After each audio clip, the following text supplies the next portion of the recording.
salamat sa abertong ihapon kay nato ng anak sa Inday.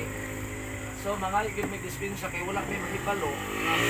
atong huibis dinhili sila si Dudo, no? Ako mangutong gichat makuusa siya unya murag nibalibad siya kay ikapoy daw sila gikan sa trabaho. Wala po niya bakan sa metro nga mo tampok sila diri. Wa mi kabalo kay ang among expectation nga atong huibis ang plano na to nga dito unya wala man madayon. Amo na una basig maamo dito. Wala lang masabi mo buwan eh. So karong nga semana,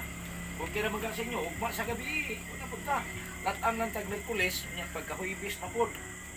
Ato to silang ila kay chat nang nako to sila para nga makatambong to sila dinhi. May musla na to ang bulawanon nga panahon. Okay. Ato nga i-acknowledge mo ang atong Ginoo no tungod sa iyang kaayo nga gitagaan ta niya og may panlabas although si nanay murag gikalintura daw siya no ako wala ko gikalintura na pero atake ko kagabi abi na ko karong gabi una di pa ko makakuan kay ang akong ipon ning huboy ba para si mo ni huboy na atake ang labay gabi si Mrs. ko ting tukar gyud eron karon ay grabing sakita murag wa kay mayong tong gabi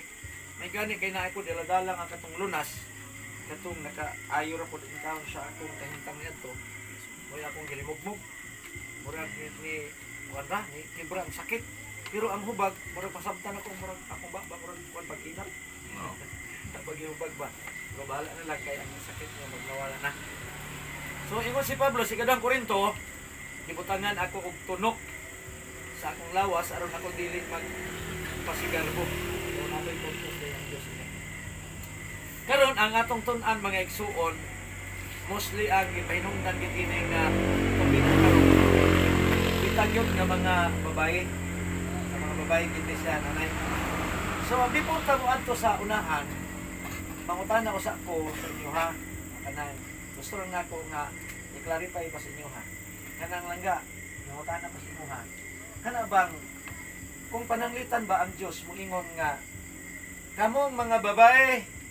pun-a ang inyong mga kamot og porsiras pun-a inyong mga liog og kwintas pun-a inyong mga tiil og mga taring-taring pun-a ang inyong kamot og singsing pun-a inyong tanan pun-a kanang mga alahas kung pananglitan ang Dios mosulti imo siyang sundon o imo siyang supakon ha sundon panalitan ang Diyos mingon nga kanang imong kwintas kulang na dungagi na dungagan nimo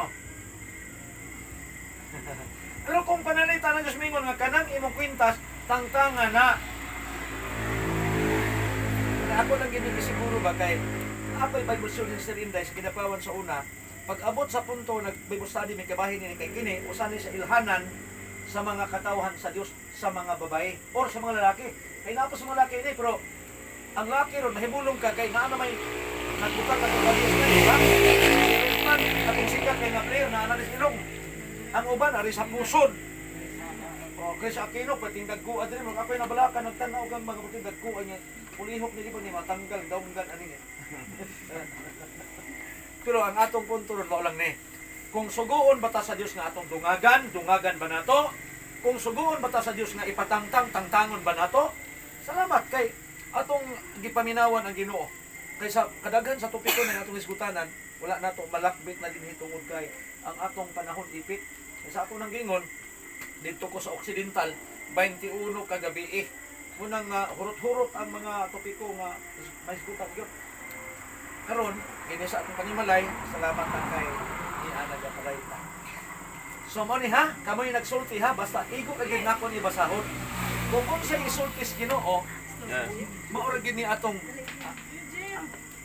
oh, de bakante pa rin. Ah, ya pa de pasok.